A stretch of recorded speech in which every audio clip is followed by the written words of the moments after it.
नमस्कार, मैं हूं आपके साथ मेनका चौधरी। बात कर लेते हैं पाकिस्तान और सऊदी के बीच हुई ताज़ा रणनीतिक पारस्परिक रक्षा समझौते और उससे उत्पन्न हुई परिस्थिति की। 17 सितंबर को पाकिस्तान के प्रधानमंत्री शहबाज शरीफ ने रियाद यात्रा के दौरान सऊदी क्राउन प्रिंस मोहम्मद बिन सलमान के साथ एक डील पर हस्ताक्षर किया। इसके मुताबिक किसी एक देश पर हमला हुआ तो वो हमला दोनों देशों पर हमला माना जाएगा, ठीक उसी तरह जैसे नेटो देशों के बीच देखा जाता है।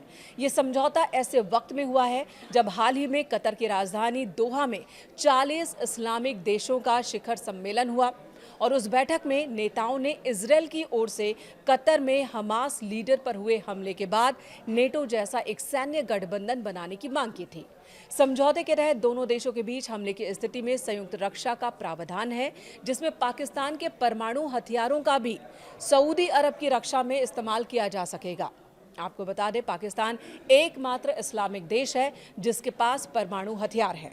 विशेषज्ञों का ये मानना है कि पाकिस्तान सऊदी रक्षा समझौता क्षेत्रीय सुरक्षा ढांचे में एक अहम बदलाव ला सकता है। पाकिस्तान की सरकार इस डील को बड़ी उपलब्धि के तौर पर पेश कर रही है। अपनी आवाम के सामने इसे भारत के खिलाफ एक बड़ी जीत दिखा रही है। पाकिस्तान के प्रधानमंत्री कार्यालय के अनुसार ये समझौता दोनों देशों के बीच न केवल संयुक्त सुरक्षा व्यवस्था को मजबूत करेगा, बल्कि वैश्विक और क्षेत्रीय शांति एवं स्थिरता के लिए दोनों देशों की साझा प्रतिबद्धता को भी दर्शाता है। कुछ जानकार, खासकर पाकिस्तान के बुद्धिजीवी, इसे भारत और इजरायल को घेरने वाली डील बता रहे हैं। वहीं इजरायल की ओर से भी कहा गया कि यह समझौता भारत और इजरायल की वजह से ही हुआ है। वहीं जानकारों का क्या कहना है, ये भी आपको बता दें। जानकारों की माने तो इस समझौते का असर भारत पर कम ही होगा। इस समझौते से सामरिक लाभ सऊदी को होगा तो पाकिस्तान को आर्थिक। देखिए, हाल ही में इजरायल ने कतर में हमास नेताओं पर हमला किया था। इसे लेकर सऊदी अरब और अमेरिका के बीच टेंशन भी बढ़ गई है। ट्रंप ने दावा किया था कि हमने सऊदी को पहले ही चेता दिया था कि इजरायल हमला करने वाला है, जबकि सऊदी की ओर से कहा गया कि व्हाइट हाउस ने ऐसी कोई चेतावनी नहीं दी थी।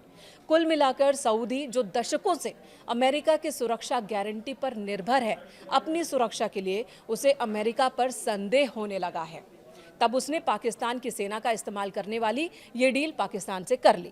अब बात पाकिस्तान के लाभ की करें तो उसे आर्थिक मदद सऊदी से मिलती रहेगी और आने वाले वक्त में और ज़्यादा पैसे मिल सकते हैं। पाकिस्तान पहले से ही मुस्लिम देश होने की वजह से सऊदी के रहमो करम पर है। सऊदी को पाकिस्तान का एटीएम भी कहा जाता है। अब तक ये मदद एक तरफा थी। अब इस डील के हो जाने से कम सऊदी पाकिस्तान की सैन्य ताकत का इस्तेमाल कर सकेगा। इस डील से पाकिस्तान को एक और लाभ मिल सकता है।